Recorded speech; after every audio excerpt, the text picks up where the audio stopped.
जय जगन्नाथ। जय माँ भवानी। ମୁଁ ପଣ୍ଡିତ ନାରାୟଣ ପୁରୋହିତ।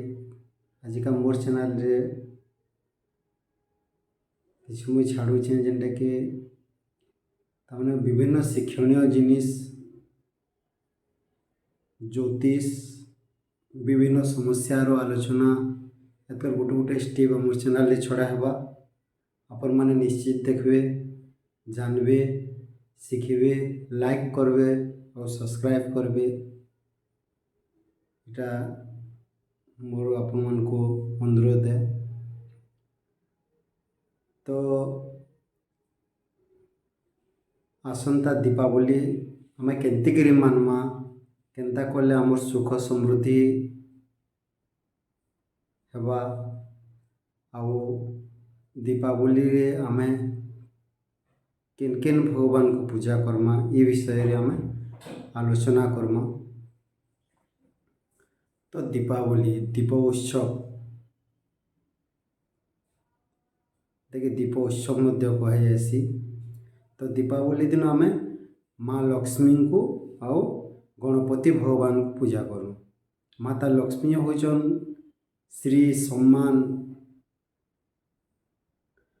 ପ୍ରତୀକ, ଆର୍ ଗଣପତି ହେଉଛନ୍ ବୁଦ୍ଧି ଜ୍ଞାନର ପ୍ରତୀକ।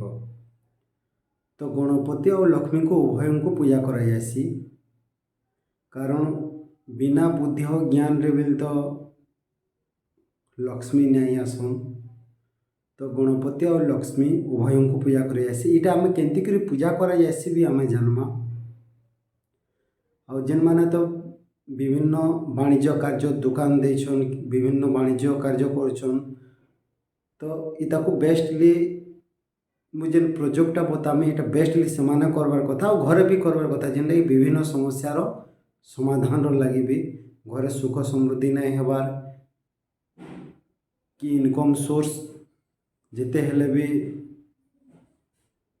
আমার পাখে সেভিং করে নাই রহবার, সেই উপায়টা করলে নিশ্চিত ভাবে সেভিং হওয়া পয়সা আমার পাখে রহবা আর রোজগার भी अधिका হওয়া।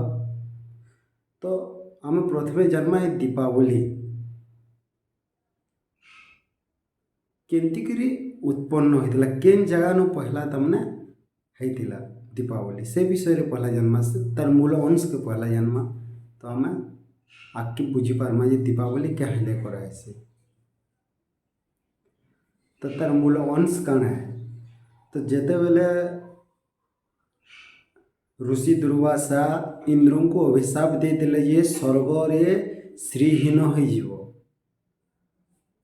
बा स्वर्ग रु लक्ष्मी चली जीवे। तो दुर्वासा ऋषि जेते अभिशाप दे दिले स्वर्ग रु लक्ष्मी चलीगले।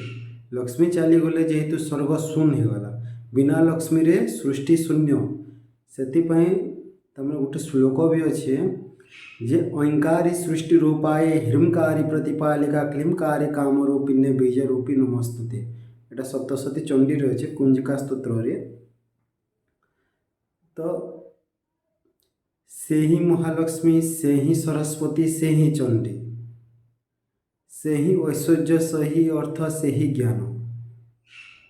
तो तांकर बिना सृष्टि हीन, श्री बिना श्रीहीन हेतु कहसी।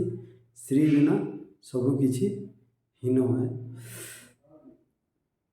तो जेते बेले स्वर्गरु श्रीहीन हो गला, सेते बेले समस्त देवता माने केनके गले ना भगवान विष्णु निकट को गले और दुर्वासा ऋषि ये सब कथा इंद्र को अभिशाप कथा भगवान को जनाले। तो भगवान तापरे देवता मानू उपाय बताले। क्या उपाय बताले ना राजा बोली, असुर मानकर राजा सेते बेले किए थिले बोली, ताहांकु कह आ समुद्र मंथन कर। समुद्र मंथन रु विभिन्न हीरा मोती माणिक ऐरावत इत्यादि बहुत किसी सेनु बाहरी जे।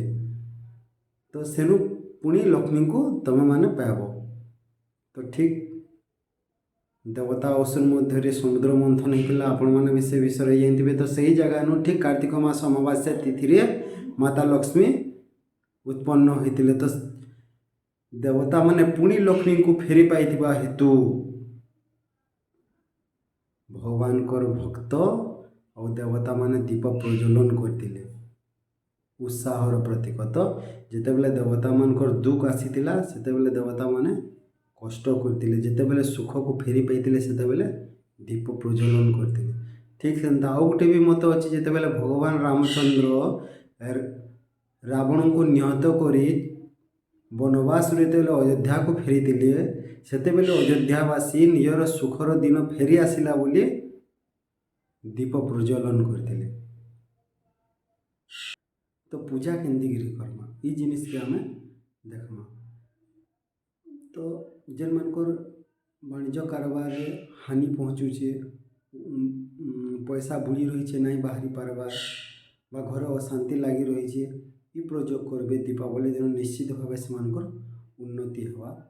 ତ କାଣା କରିବେ ମାନେ ଗୋଟେ କଉଡ଼ ଆନବେ, ଦୋକାନମାନଙ୍କୁ ମିଲ୍ସି, ବିହାମାନଙ୍କୁ ବି ଲାଗ୍ସି ଯେନ୍ କଉଡ଼ ଗୁଟେ ଆନବେ, ଗୋଟେ ହଳଦୀଟେ କିଣି ଆନବେ ଆଉ କଉଡ଼ ଆର୍ ହଳଦୀକେ ଆମର ରୋଲି ସୁତା ଆସି ସେଥିରେ ସାତଭନ୍ ଗୁଡ଼େଇ କରି ଦୁଇଟାକେ କଉଡ଼ ଆଉ ହଳଦୀକୁ ବାନ୍ଧିକରି ଗୁଡ଼େଇ କରି ବାନ୍ଧିଦେବେ, ଏକତ୍ରିତ କରିକିରି ବାନ୍ଧିଦେବେ ଦୁଇଟାକେ।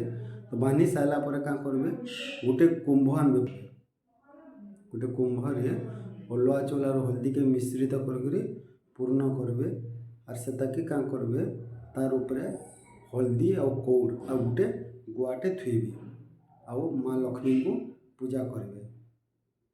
ମା ଲକ୍ଷ୍ମୀଙ୍କ ନାମରେ ଦୁଇଟା ଦୀପ ଜାଳିବେ ଆଉ ସେ ଦୀପରେ ଦୁଇଟା ଲବଙ୍ଗ ପକାଇବେ ଆର୍ ଗଣପତିଙ୍କ ନାମରେ ମଧ୍ୟ ଦୁଇଟା ଦୀପ ଜାଳିବେ ଆଉ ସେଥିରେ ଲବଙ୍ଗ ନାଇଁ ପକାବେ।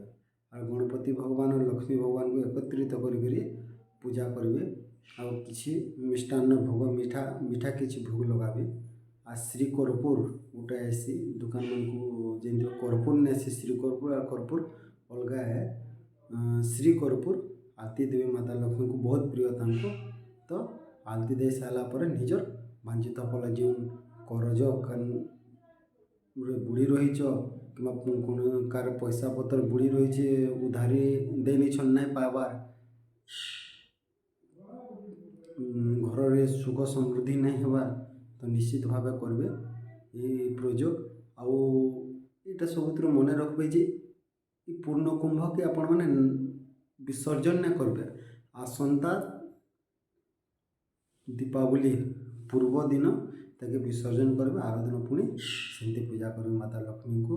ଆଉ ଆପଣମାନେ ବହୁତ ପରିମାଣରେ ଦୀପ ଜାଲ, ଦୀପ ମହୋତ୍ସବକୁ ଆନନ୍ଦ ଉତ୍ସାହରେ ମନ, କିନ୍ତୁ ଯେନ୍ ବଜାରରେ ଯେନ୍ ବିଭିନ୍ନ ଆଲୋକିତ ଦ୍ରବ୍ୟ ଯେନ୍ଟାକି ପରିବେଶ ପ୍ରତି କ୍ଷତିକାରକ, ସେଥିର୍ ପ୍ରତି ଦୂରେଇ ରହିଲେ ବହୁତ ବଢ଼ିଆ। ତ ଏଇ ଦୀପାବଳି ଆପଣମାନଙ୍କର ସୁଖମୟ ହେଉ, ଏହା ମାତା ଲକ୍ଷ୍ମୀଙ୍କ ଠାରେ ମୋର ନିବେଦନ। ଜୟ ଜଗନ୍ନାଥ, ଜୟ ମା।